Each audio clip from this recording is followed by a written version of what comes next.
Ragazzi, è arrivato un altro tassello che compone il mosaico di questo fantastico gioco, Inazuma Eleven Victory Road. Ieri, 18 luglio 2025, è stato comunicato da Level 5 l'ennesimo rimando del gioco, con data di rilascio per il 13 novembre, 10 con la Deluxe Edition. In certi casi, dopo una notizia del genere, la community si divide in due parti, tra chi chiede di accettare questo ritardo e chi totalmente contro, addirittura ad arrivare a disdire i preordini dedicati, ma ci arriveremo a gradi. Facciamo un passo indietro e ripercorriamo la storia travagliata di questo titolo. Nel 2016 viene annunciato il gioco di Inazuma Eleven Ares, che avrebbe ripreso le gesta della Backwater Raymond dell'anime. Non si fanno più sentire, fino al concludersi del 2017, dove abbiamo il primo video dove si mostra un gameplay piuttosto arrugginito che non soddisfa pienamente i fan. Nel giugno dell'anno successivo abbiamo un gameplay più approfondito sulla modalità storia, che lasciava ben sperare i fan per un nuovo rilascio, ma indovinate? Beh, se siamo qui a parlarne nulla di ciò è successo. Inoltre avevano rimandato il gioco per il 2019,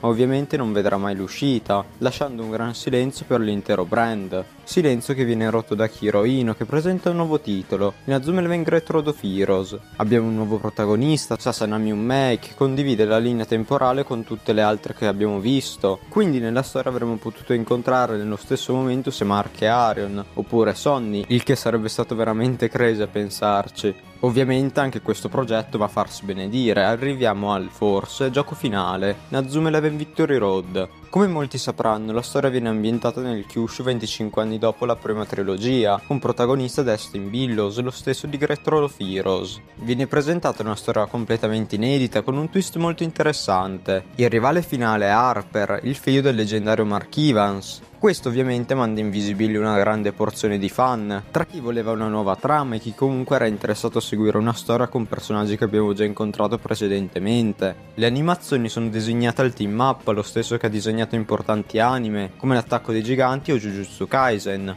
Tutto questo avviene nel marzo del 2023, con un trailer di presentazione che fa sognare in grande tutti noi fan, ma riceviamo una mazzata. La data di rilascio è un generale 2024, e da come ormai conosciamo Level 5 è sicuramente un tarlo 2024. Comunque ci lanciano molti trailer approfondimenti e quel barlume di speranza che era rimasto prendeva sempre più spazio nei nostri cuori, e l'apice arriva il 28 marzo 2024 con un piccolo ma grande spiraglio in una porta ormai chiusa, l'uscita della beta di Inazuma Eleven Victory Road, inizialmente solo per Nintendo Switch. Dico inizialmente perché solo dopo alcuni mesi, quindi nemmeno poco tempo, verrà aggiunta su altre piattaforme quali Steam e PlayStation, ma non si sa nulla della versione mobile, che casualmente verrà cancellata. Passa il periodo di euforia per la demo, dove molti di noi hanno speso tanto tempo per platinarla, è stato persino organizzato un europeo dove l'Italia è arrivata seconda, dietro la Spagna. Tutto questo in una beta, quindi pensate nel gioco completo tra tornei amatoriali e ufficiali quante cose si sarebbero potute fare, sfide a tema, ma questo sembra solo un lontano pensiero nella testa della nostra azienda videoludica preferita. Strano ma vero, viene ancora una volta rimandato, ma abbiamo una data precisa, un qualcosa di concreto che ci fa ben sperare, il 22 agosto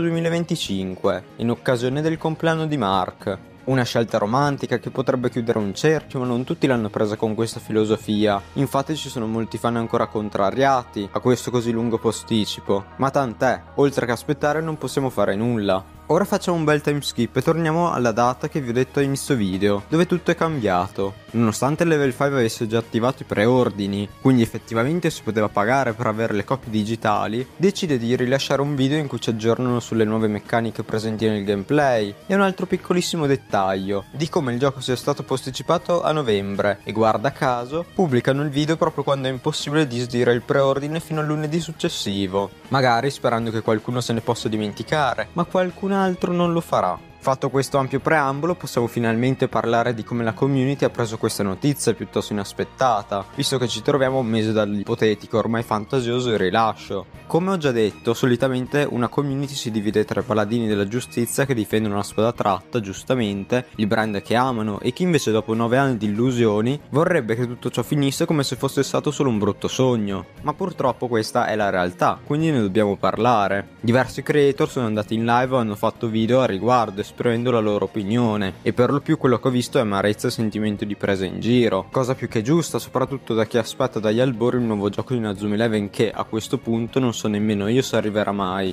Tra le varie community c'è grande rabbia e tristezza dovuta dalle continue promesse di Level 5 che finora non sono mai state rispettate. C'è anche chi predica calma e dice di non accanirsi inutilmente, perché alla fine dei conti siamo solo voci che a level 5 entrano da un orecchio ed escono dall'altro, senza grandi problemi. Devo dire che c'è stata una grande presa di coscienza dalla community che criticava aspramente chi era meno speranzoso nel rilascio del titolo nella data prestabilita, ma ormai è anche troppo tardi per parlarne. Personalmente credo che il posticipo non sia un grande problema, se non fosse perché è effettivamente pagato per un servizio che non gli è stato fornito, e capisco chi ne fa un dramma lamentandosi aspramente, anche se devo dire che un ritardo di ben 3 mesi perché ci sono troppe voci da doppiare mi sembra una gran paraculata, come se ci fosse dietro qualcosa di più grande che non vogliono dirci, ma magari sono io che fantastico troppo. C'è da ricordare come Level 5 abbia sempre rilasciato tutte le informazioni all'ultimo momento, oppure di come si sono scusati regalandoci la testa di Mark da mettere nell'Inazuma Town, che è una ricompensa veramente imbarazzante. Sarebbe curioso sapere chi ha pensato che questa fosse un'ottima idea. Quando ho visto la notizia onestamente mi sono messo a ridere, non so se sia stato un sistema di autodifesa o realmente mi ha fatto scappare qualche risata, ma sono sicuro che la mia attesa non sia cambiata. Aspetto questo gioco come se fosse il primo giorno e anche se non dovesse uscire, nel caso più tragico, sono felice di essere entrato in questa community e condividere la mia passione a più persone possibili.